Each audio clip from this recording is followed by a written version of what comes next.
හරි.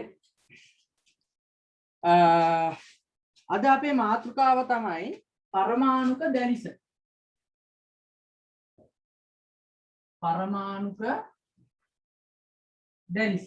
පරමාණුක දැලිස කියන එක ගැන තමයි අද මම කතා කරන්න යන්නේ. එතකොට මේ පරමාණුක දැලිසයක් කියලා කියන්නේ ඇත්තටම අපි දැන් ඉස්සෙල්ලා පාඩම් වලදී කතා කරලා තියෙනවා මේ මූලද්‍රව්‍ය තවත් මූලද්‍රව්‍ය සමග සහසංයුජ සංයෝග වලින් බැඳිලා තියෙනවා. අපි කලින් කතා කරලා තියෙනවානේ.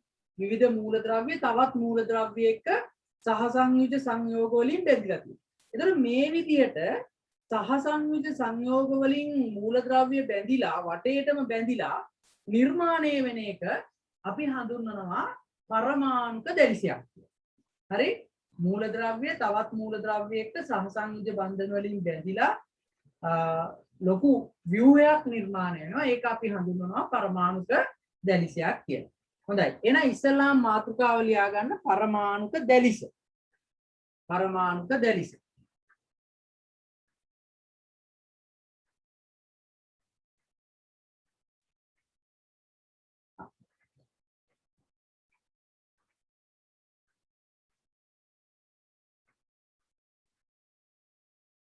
ලියන්න මෙහෙම තරුවක් දාලා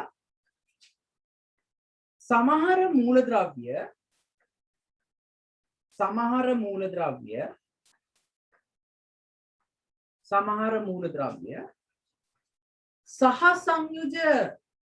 සහසංයුජව බැඳී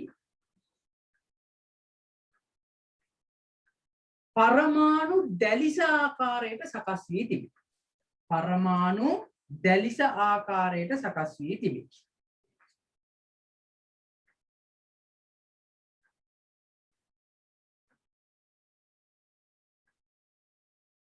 සකස් වී තිබේ.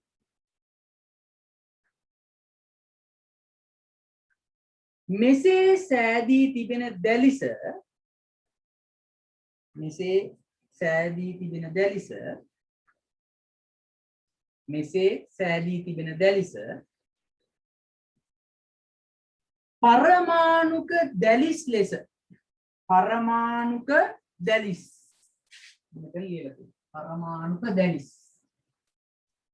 පරමාණුක දැලිස් ලෙස හැඳින්වේ.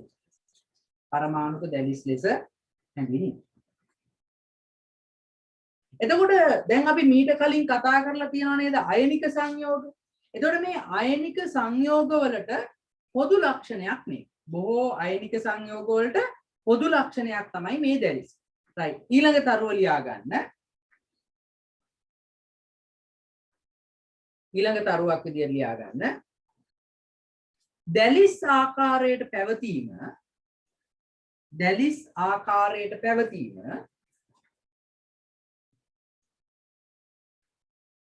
අයනික සංයෝගවලට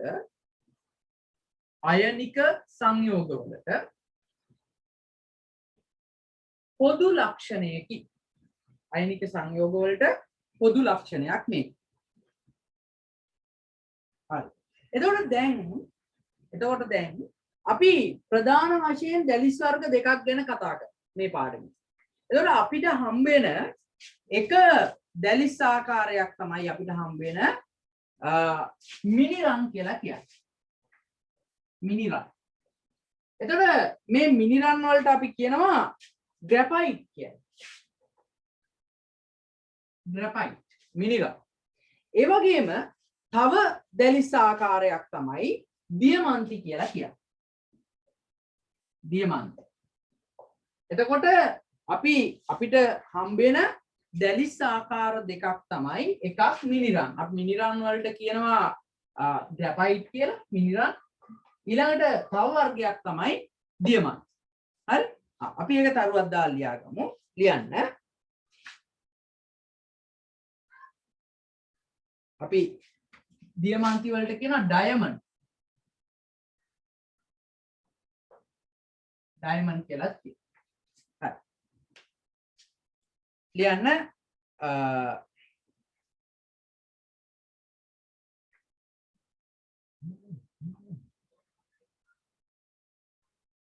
කියන්න කාබන්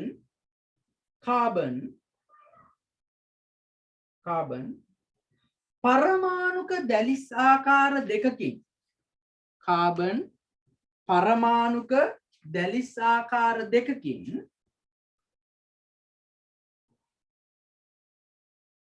ස්වභාවිකව පවති.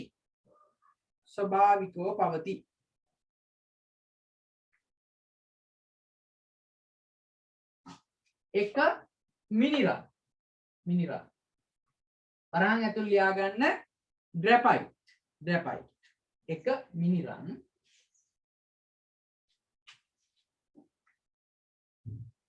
දෙක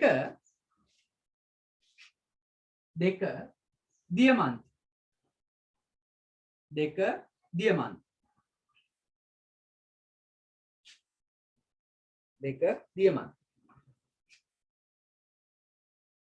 අපි මේවට කියනවා කාබන් වල බහුරූපී ආකාරය. මොනවා කියලා කියන්නේ? කාබන් වල බහුරූපී ආකාර.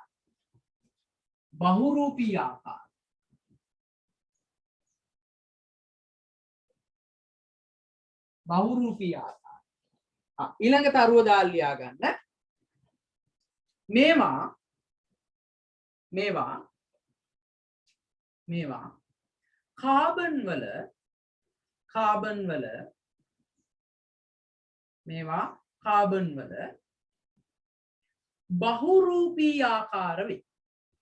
කාබන් වල බහුරූපී ආකාර වේ.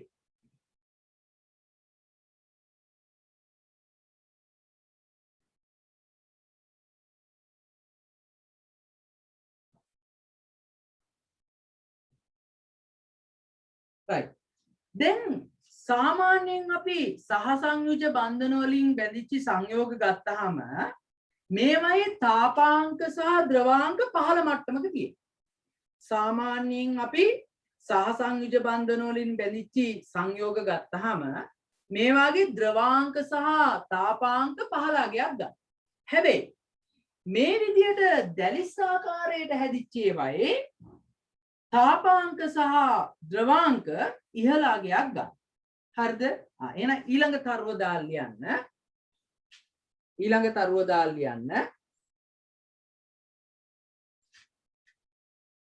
සාමාන්‍යයෙන් සහසංයුජ සංයෝගවල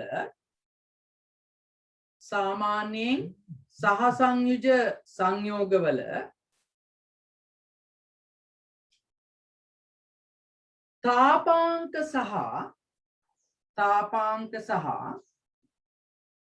ද්‍රවාංක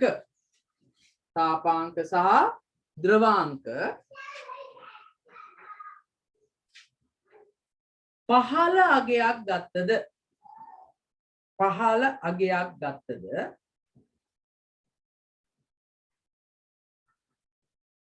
පරමාණුක දැලිස් හේතු කොටගෙන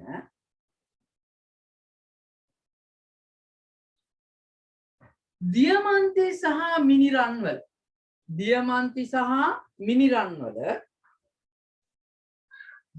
සහ මිනිරන් වල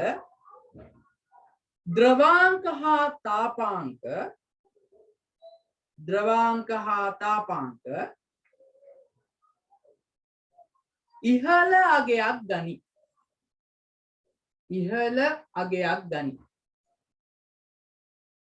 ඉහළ අගයක් ගනි. හරි. එහෙනම් දැන් අපි ඊළඟට බලමු මේ දෙක ගැන පොඩ්ඩක් වෙනම සාකච්ඡා කරමු. මිනිරන් සහ ග්‍රැෆයිට් ගැන අපි වෙනම පොඩ්ඩක් සාකච්ඡා කරලා බලමු. ඔයගොල්ලන්ගේ සිලබස් එකේ තියෙනවා මිනිරන් සහ දියමන්ති ගැන වෙන. හොඳයි. අපි ගත්තොත් එහෙම ග්‍රැෆයිට් එහෙම නැත්නම් මිනිරන්. අපි ගත්තොත් මිනිරන් මේවා ගැන මොනවද අපිට කියන්න පුළුවන්? දැන් මේවා ඇත්තටම හැදිලා තියෙන්නේ කාබන් පරමාණු වල නේ? කාබන් පරමාණු 3ක් සමග තමයි බන්ධන හදලා තියෙන්නේ මේක. එතකොට දැන් ඔයගොල්ලන්ගේ සිලබස් එකේ තියෙනවා බලන්න මේක කොහොමද සකස් වෙලා තියෙන්නේ කියලා.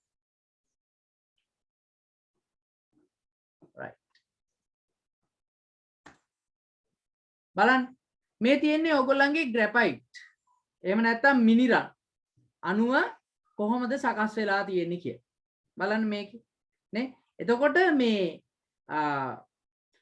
මේක කියනවා කාබන් පරමාණුවක් තවත් කාබන් පරමාණු 3ක් සමග ඒක බන්ධන සාදමින් ස්තර ලෙස පිහිටීමෙන් ග්‍රැෆයිට් නිර්මාණය වේ. අන්න දැන් මේවායේ තියෙන්නේ ස්තර විදිය. තට්ටු තියෙන්නේ.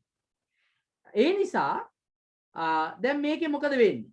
තට්ටු තියෙන හින්දා මේ එක ස්තරයක් තවත් ස්තරයක් මත ලිස්සලා යන්න පුළුවන්. තට්ටුනේ තියෙන්නේ. එහෙනම් ඉහළ තියෙන ස්තරය පහළ තියෙන ස්තරය මත ලිස්සන්න පුළුවන්. ඒ නිසා මේ බන්ධන අතර තියෙන දුබල බන්ධන. මේ ස්තර අතර තියෙන බන්ධන ඊටාම දුබලයි. හරි? ඒ නිසා මේ ඇතරම ලිස්සලා යන්න හේතු වෙන්නේ මේ බන්ධන අතර තියෙන මේ දුබලතාවය. හේතු කොටගෙන තමයි මේක බලපාලා තියෙන්නේ. හරි. එහෙනම් ඔයගොල්ලෝ ඉස්සල්ලාම පොඩි අනුමාත්‍රකාවක් ලියා ගන්න ග්‍රැෆයිට් කියලා. ග්‍රැෆයිට්. එහෙම නැත්නම් මිනිරන්.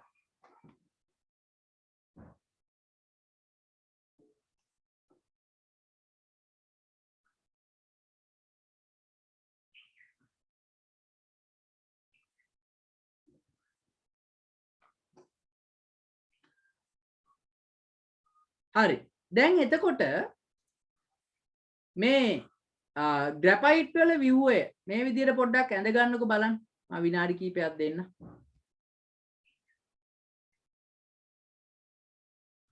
මේක ඉස්සෙල්ලා ඇඳ ගන්න ඉතින්.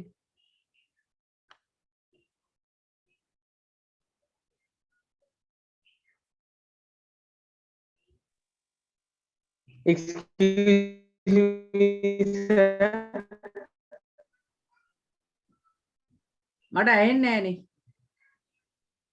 Sir. ඔව්. Sir මගේ ඉස්සෙල්ලා කරන්ට් එක ගියා. කොයි හරි එදිද නැවතුනේ? Sir අර කාබන් වල පරමාණු ආකාර දෙකක් තියෙනවා කිව්වේ. ඔව්. එතකොට මේ ආකාර දෙක ගැන තමයි අපි මේ කතා කරන්නේ මිනිරන් සහ දියමන්ති ගැන. හරි? එතකොට දැන් මං කිව්වේ මේ ග්‍රැෆයිට්. එතකොට මේ වර්ග දෙකක් තියෙනවානේ.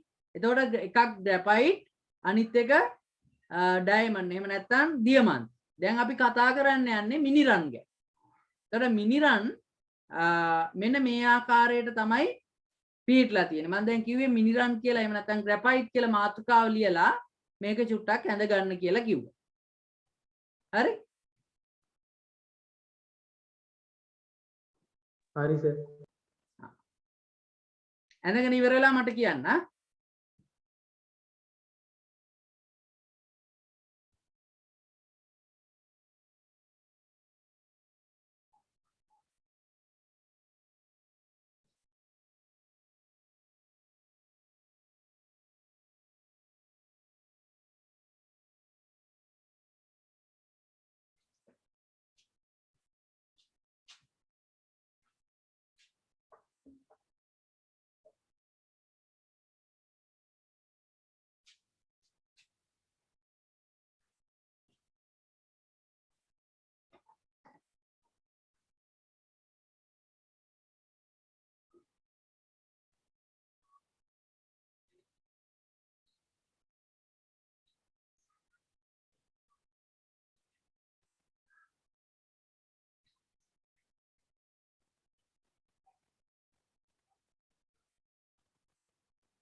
හරි එහෙනම් අපි මේවයි තියෙන ලක්ෂණ ටික පොඩ්ඩක් පොයින්ට් කරගෙන යමු.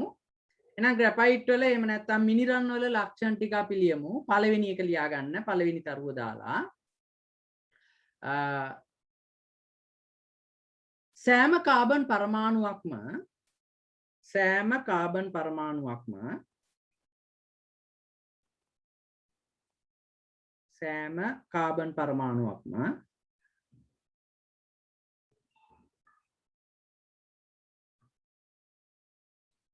තවත් කාබන් පරමාණු 3ක් සමග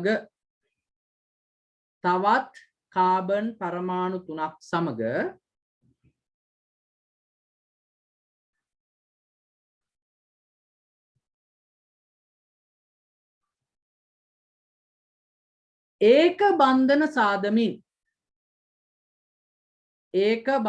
සාදමින්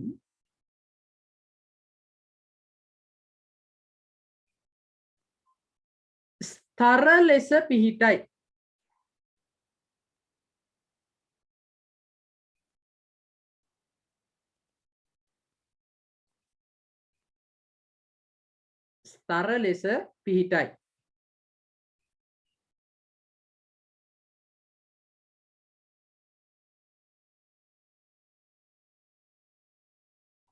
ඊළඟ පොයින්ට් එක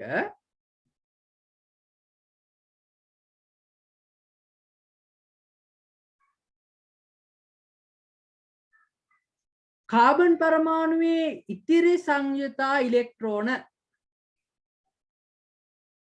පරමාණුවේ ඉතිරි සංයුතා ඉලෙක්ට්‍රෝන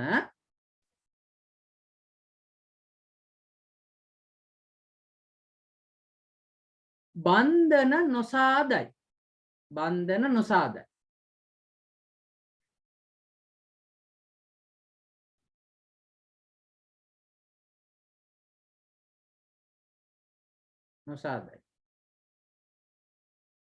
හැබැයි ඒ වුණාට අර ස්තරාතර බන්ධන හට ගැනීමට මේවා ඉවහල් ලියන්න.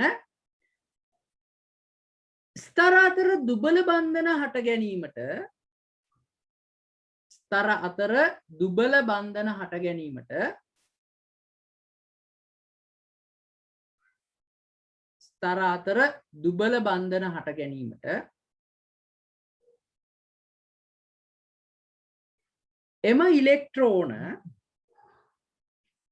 එම ඉලෙක්ට්‍රෝන උපකාරී වේ.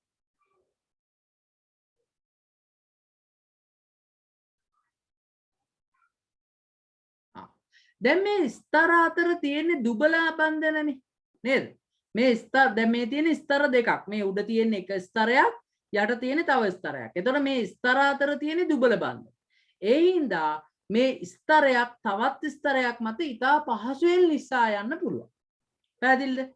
එක ස්තරයක් මත තවත් ස්තරයක් ඉතා පහසුවෙන් ලිස්සලා යන්න පුළුවන්. ඒකට හේතුව තමයි මේ ස්තර අතර තියෙන ඉතා දුබල බන්ධන. හරි? ඊළඟ පොයින්ට් එක ලියන්න. මේ නිසා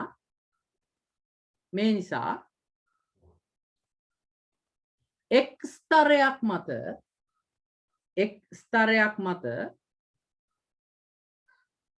අනෙක් ස්තරය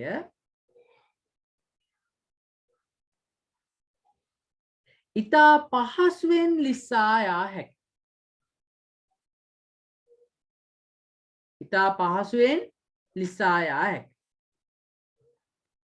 right. ඊළඟට අපි කතා කරමු එහෙනම් දෙවෙනි වර්ගය. දෙවෙනි එක මොකද්ද? දෙවෙනියට අපිට කතා කරන්න තියෙන්නේ. ඔව්. දෙවෙනියට අපිට කතා කරන්න තියෙන්නේ දියමන්තික නේ. එහෙනම් අපි කතා කරමු දෙවෙනියට දියමන්ති.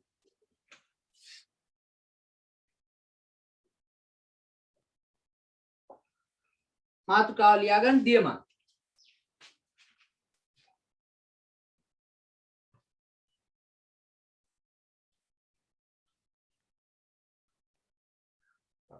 එතකොට දියමන්ති කියලා කියන්නේ ස්වභාවිකව අපිට හම්බ වෙන දැඩිතාවයෙන් වැඩිම ද්‍රව්‍ය නේද? දැඩිතාවයෙන් දෘඪ බවින් වැඩිම ද්‍රව්‍ය තමයි දියමන්ති.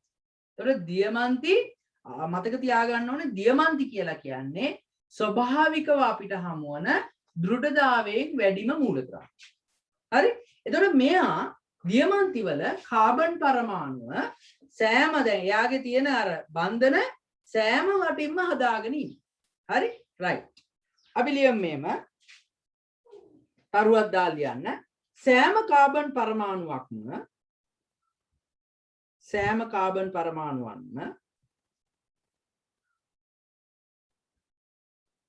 කාබන් පරමාණු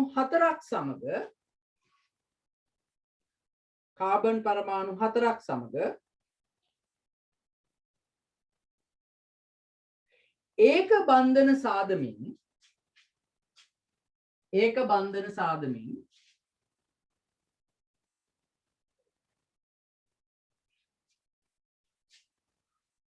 ත්‍රිමාන දැලිස ආකාරයට පිහිට. දැන් අපි දන්නවනේ කාබන් පරමාණුවක් ගත්තොත් නේ මෙයාට මෙහෙම බන්ධන හදා ගන්න පුළුවන්.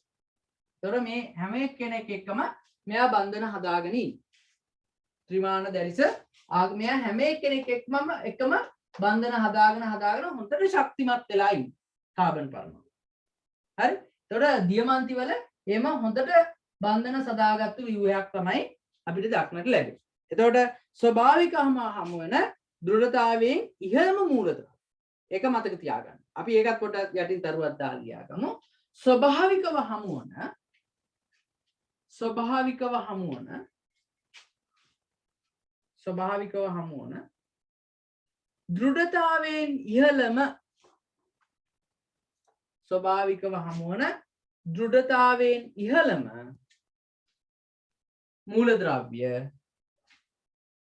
දෘಢතාවයෙන් ඉහළම මූලද්‍රව්‍ය දියමන්ති වේ. දෘಢතාවයෙන් ඉහළම මූලද්‍රව්‍ය දියමන්ති වේ.